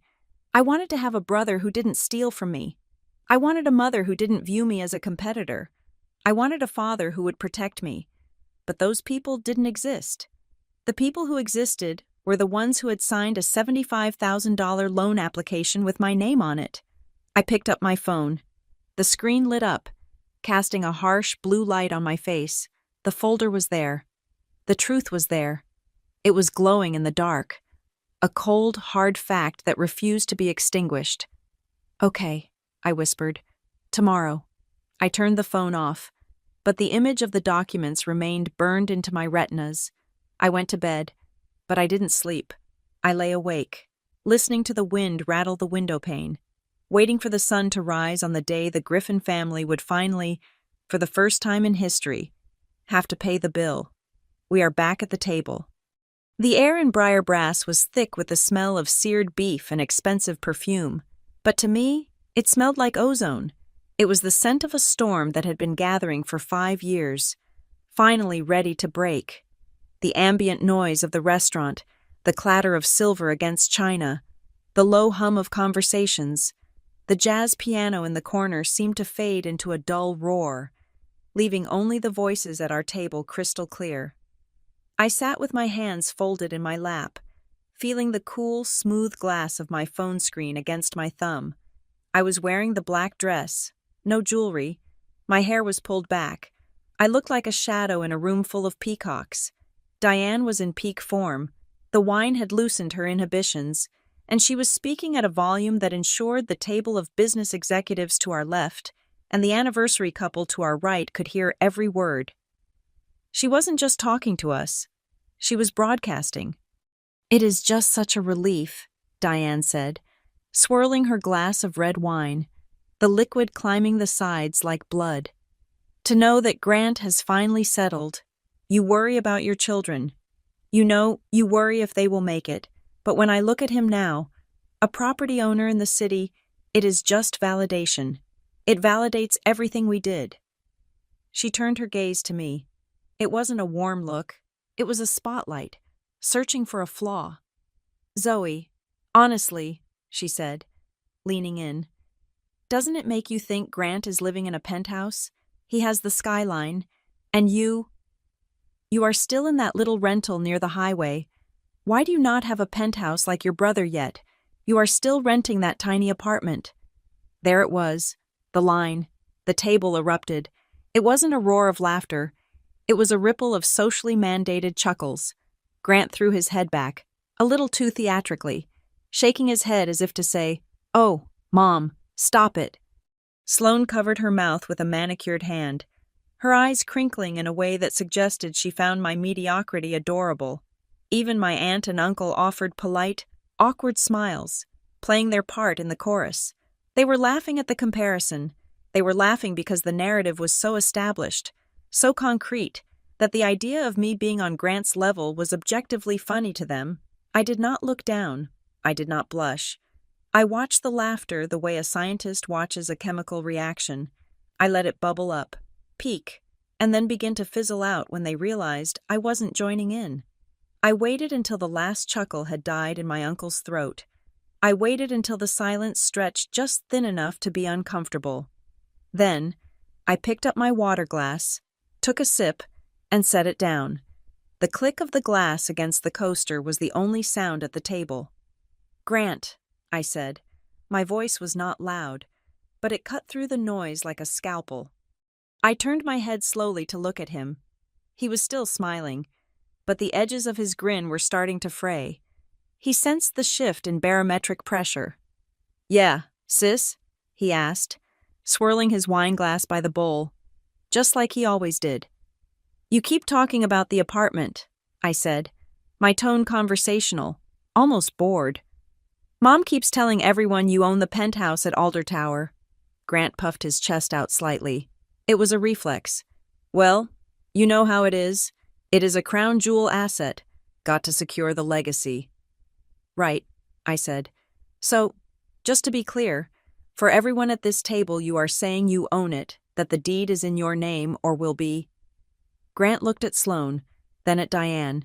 He saw the expectation in their eyes. He saw the reflection of the golden boy they wanted him to be. He couldn't back down now. Not here, not with the $75,000 loan from our parents burning a hole in his pocket. It is mine, Zoe, Grant said, his voice hardening. He looked me in the eye, daring me to challenge him. I own it. Why? You want to see the keys? Diane let out a sharp, triumphant laugh. Oh, stop it, Zoe. Don't be so petty. Just because you can't afford… Wait, I said. I didn't shout it. I just dropped the word onto the table like a heavy stone. Diane stopped mid-sentence. Her mouth hung open slightly. I reached for my phone. I didn't rush. I unlocked it with Face ID, opened the folder I had named the asset, and tapped on the document I had prepared. It was a simple PDF, a single page, a summary statement from the property management firm, dated this morning. I turned the phone around and placed it in the center of the table, right next to the centerpiece of white roses. Read the header. Grant, I said. Grant looked down. He squinted. I saw his eyes scan the top line. I saw the color drain from his face so fast, it looked like the blood had been siphoned out of him. What is this? He whispered. It is a tenant ledger, I said. My voice was clinical, cold. It lists the tenant Grant Griffin, it lists the landlord Maple Row Holdings, LLC, and it lists the status default, 3 months in arrears, total amount owed $6,000, plus late fees. Diane frowned, confusion warring with her indignation. What are you talking about? What is Maple Row Holdings? I shifted my gaze to my mother. I am. The silence that followed was absolute. It wasn't just quiet. It was a vacuum. The air seemed to be sucked out of the private alcove. Russell dropped his fork. It hit the plate with a clang that sounded like a gunshot. Maple Row Holdings, LLC, is a single-member limited liability company, I explained, reciting the facts as if I were reading a weather report. I formed it 4 years ago. I bought the penthouse at Alder Tower 3 years ago. I am the sole owner on the deed. I turned back to Grant. He was frozen, his hand still gripping the stem of his wine glass so hard I thought it might shatter. Grant didn't buy anything, I continued. He rents it, from me. I gave him a hardship lease 18 months ago because he was about to be evicted from his last apartment. I charged him $2,000 a month, 60% below market rate, and for the last 90 days, he hasn't even paid that. I leaned forward, locking eyes with my brother. You don't own the view, Grant. You don't own the floorboards. You don't even own the light fixtures.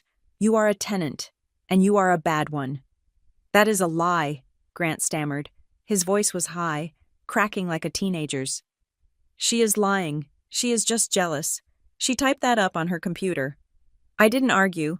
I swiped the screen of my phone to the next image. This is the email from your personal account to the management firm, I said. Dated last Tuesday. Subject line, please don't evict me. Quote, I promise I will get the money from my parents soon. Just give me 48 hours.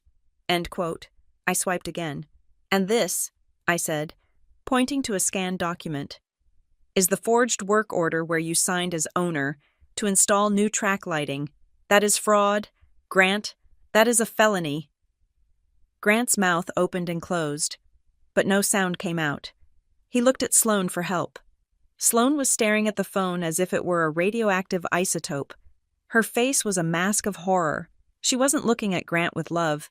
She was looking at him with the realization that her entire social media content strategy for the next quarter had just evaporated.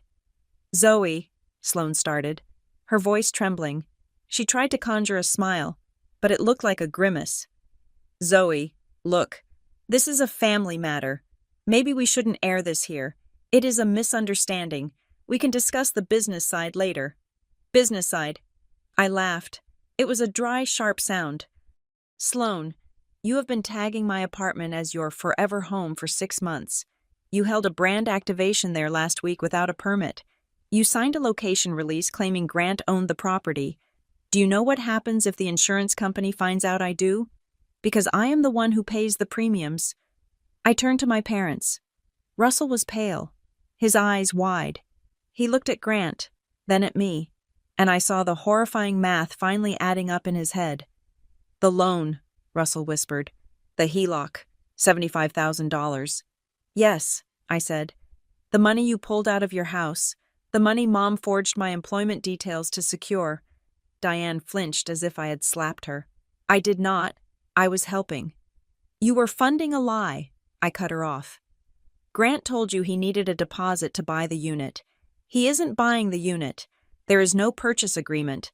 I have already instructed the management firm to reject any offers.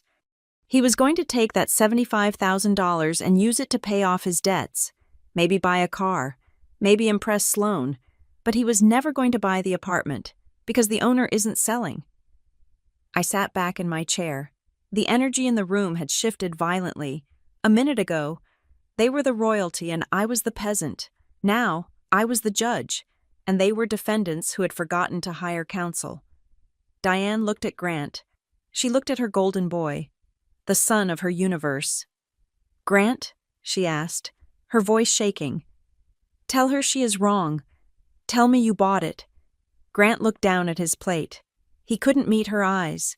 The swagger was gone. The tycoon persona had dissolved, leaving behind a terrified 35-year-old man who was drowning in his own fabrication. I was going to, Grant mumbled. I was going to make an offer.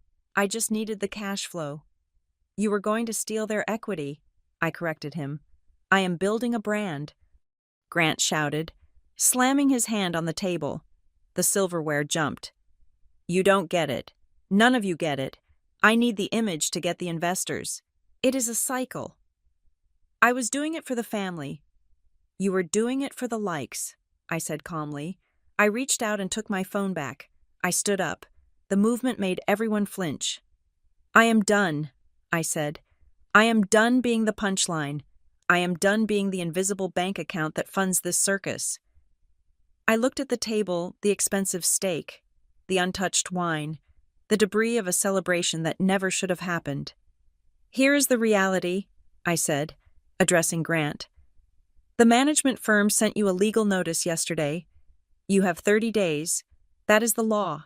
You have 30 days to pay every cent of the arrears. That is $6,000 plus the legal fees. If you do that, you can stay until the end of your lease, provided you stop lying about owning it. I paused. If you don't pay, I continued, the sheriff will remove you, and I will sue you for the balance. And Sloan, I will name you in the suit for unauthorized commercial use of the property.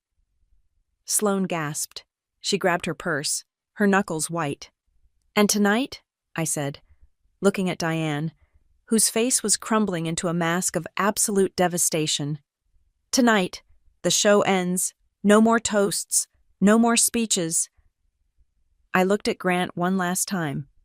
You have a choice right now. You can sit there and keep lying. In which case, I walk out that door and let the eviction process run its course on Monday. Or, you can speak. You can tell Mom and Dad the truth. You can tell them exactly what you did with their money, and you can tell them who really owns the roof over your head. I waited. The restaurant noise seemed to rush back in. A tide of chatter and laughter from other tables where families were normal, where brothers didn't steal and mothers didn't choose favorites. Well, I asked, who owns the Penthouse? Grant? He looked up at me. His eyes were wet. He looked small. He looked like the little brother I used to protect on the playground, before the world told him he was a king and told me I was a servant. You do, he whispered. I can't hear you, I said. You do, he shouted, his voice cracking. You own it. Okay, you own it. Are you happy now? I looked at him. I looked at my mother, who was weeping silently into her napkin. I looked at my father, who was staring at his hands as if he had never seen them before. No, I said softly. I am not happy. I am just debt-free. I picked up my purse. I didn't look back. I turned and walked toward the exit, leaving the three of them sitting in the wreckage of their own making. The most expensive table in Charlotte, with absolutely nothing to celebrate. I did not walk out the door immediately. I couldn't. Diane's voice, sharp and hysterical, hooked me like a fishing line before I could reach the exit. You did this on purpose, she screamed. She wasn't whispering anymore. She didn't care about the neighbors or the waiters or the facade of the happy family. The mask had cracked, and the raw, ugly panic underneath was spilling out. You brought those papers here to humiliate us, to blemish the family name. How could you be so cruel to your own brother? The restaurant had gone deadly silent. I stopped and turned back. The scene at the table was a tableau of ruin. Grant was slumped in his chair, looking like a deflated balloon. Sloane was frantically typing on her phone, her face pale. Russell was just staring at the tablecloth. I didn't blemish the family name. Mom, I said, walking back to the edge of the table. I just turned on the lights. If the room is dirty, that is not the fault of the light switch. You are ruining my life, Grant hissed. He looked up at me, his eyes red and full of venom. You know what this does if word gets out that I am renting, that I am broke. I lose everything, my investors, my followers. You are destroying me because you are jealous. No, Grant, I said. I am not destroying you. I am ceasing to enable you. There is a difference. I am removing the scaffolding you built out of lies so you can see if you can actually stand on your own feet. Enough, a deep voice rumbled. It was Russell, my father. For 30 years, I had watched this man fold himself into smaller and smaller shapes to fit into Diane's world. I had watched him agree to things he couldn't afford and nod at stories he knew were false. But tonight, something in him had finally snapped. Maybe it was the $75,000. Maybe it was the look on my face. He stood up. He was not a tall man, but in that moment, he looked massive. Grant, Russell said. His voice was shaking, not with fear, but with a rage that had been marinating for decades. Your mother took out a line of credit on our house. $75,000. She said it was for a down payment. She said you were buying the Penthouse. Grant flinched. Dad, I am working on it. The deal structure is complex. Stop with the buzzwords, Russell shouted.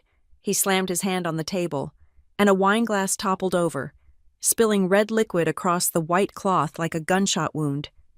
Zoe owns the apartment. We know that now. So where is the money?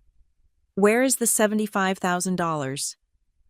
Grant looked at Diane. Diane looked at the wall. I had debts, Grant whispered. The car lease, the credit cards. I had to pay off some people to keep the business running. It is an investment. Dad, I was going to pay you back once the brand took off. You spent our retirement money on a car you don't own and a lifestyle you can't afford, Russell asked. He sounded heartbroken. We paid off that house 5 years ago. We were free. And now we are in debt again because you wanted to play pretend. I did it for his future, Diane interjected, grabbing Russell's arm. Russell, please, he has so much potential. We had to help him maintain the image. You know how the world works. Perception is reality. I looked at my mother. She was still doing it, even in the wreckage. She was trying to rebuild the stage. I asked her, whose future? Mom? Or are you just worried about his image? Are you worried that if he isn't a prince, you aren't a queen? Diane opened her mouth to argue, but she closed it. She looked at me, and for the first time, she didn't see the daughter she could bully. She saw the landlord. She saw the creditor. Then, Sloane made her move. She stood up, smoothing down her dress. Her face was composed, cold, and entirely devoid of the affection she had performed for the cameras an hour ago. I have to go, Sloane said. Sloane, wait, Grant pleaded, reaching for her hand. Babe, don't listen to them. It is just a family dispute. We can fix this. No, we can't, Sloane said, pulling her hand away. Grant, I signed a contract with a beverage company yesterday. The terms specifically state that the content must be filmed in a residence owned by the talent. If Zoe owns this place that is fraud, I could be sued for breach of contract. I could lose my agency license. She looked at me. Zoe, I didn't know. He showed me a deed. It must have been a Photoshop job. I am deleting everything. I am untagging him. Sloan, Grant shouted, standing up. You can't just leave. We are a team. We were a brand, Sloan corrected him, and the brand is bankrupt. She walked out. She didn't look back. The click of her heels on the floorboards sounded like nails in a coffin. Grant sank back into his chair. He looked small. He looked like a child who had realized the monsters under the bed were real. I pulled a folded piece of paper from my purse. It wasn't a napkin. It was a document I had prepared with my lawyer earlier that day. I placed it on the wet tablecloth, right over the wine stain. This is the only way out, I said. Grant looked at it through blurry eyes. What is it? It is a confession of judgment and a repayment agreement, I explained. It states that you acknowledge the debt of $6,000 in back rent. It states that you acknowledge you do not own the property. It sets up a payment plan $200 a month, garnished from whatever income you actually have until the debt is paid. I pointed to the bottom line. You sign this, and I will let you stay in the apartment for 30 days to pack your things. You will leave quietly. You will post a public correction on social media stating that you are moving out because your lease is up. I won't make you say you lied. I will give you that small dignity. I turned to Diane. And you, Mom, you will stop giving him money. You will sign a document I have prepared for the bank, stating that I had no knowledge of the HELOC application, protecting me from your fraud, and you will never, ever use my name to secure credit again. And if I don't, Grant challenged, trying to summon one last shred of defiance, if I don't sign, you are going to sue your own brother. Yes, I said. I will file the eviction tomorrow. It will be public record. Every background check you ever have for the rest of your life will show an eviction for non-payment. No landlord will rent to you. No bank will lend to you. And I will hand over the evidence of the forged work order to the district attorney.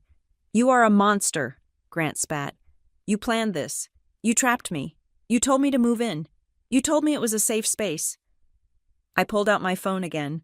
I scrolled back 3 years, back to the very first text exchange we had about the penthouse. Read it, I said, holding the screen to his face. Grant read the text. Grant Zoe, seriously, thanks for the cheap rent. But hey, can we keep it on the down low that you are the owner? It is better for my image if people think I am the big man. Just let me handle the optics. Okay. You asked for the lie. Grant, I said softly. I didn't trap you. I gave you a roof, and you used it to build a dungeon. You begged me to keep it a secret so you could play the big man. Well, the secret is out. Diane looked at the text message. She read her son's words. She saw the calculation. She saw the intent. She realized that he hadn't just been carried away by enthusiasm. He had engineered the deception from day one. And she realized that I had kept that text for 3 years, protecting her from the knowledge that her son was a con artist, until she forced my hand. Diane didn't scream this time. She slumped. The fight went out of her. She looked at Russell, who was still staring at the spilled wine. She looked at Grant, who was shaking. Sign it, Grant, Diane whispered. Mom. Grant looked at her, betrayed. Sign it, she said, her voice cracking. We have no money left to fight her. We have no money left to save you. Sign the paper. Grant looked around the table. He looked for an exit, but there were no doors left. The reality he had avoided for a decade had finally caught up to him. He picked up a pen. His hand was trembling so badly he could barely hold it. He signed the document. It was a messy scrawl. Nothing like the flourished, confident signature he used on his fake checks. He pushed the paper toward me. He didn't say a word. He just put his head in his hands and wept not the pretty, cinematic crying he did for sympathy, but the ugly, gasping sobs of a man who has lost his identity. I took the paper. I checked the signature. It was valid. I put it back in my purse. You have 30 days, I said. The movers will be there on the 1st of the month. I suggest you be ready. I turned to my parents. Russell looked at me with a mixture of sadness and respect. He nodded, a small, barely perceptible movement. He knew I had done what he should have done years ago. Diane looked up. Her mascara was running down her cheeks. She looked old. I am sorry, Zoe, she croaked. It wasn't a good apology. It wasn't enough to erase 30 years of neglect, but it was real. I wanted him to be special. He is special, Mom, I said. He is your son. That should have been enough. I stood up.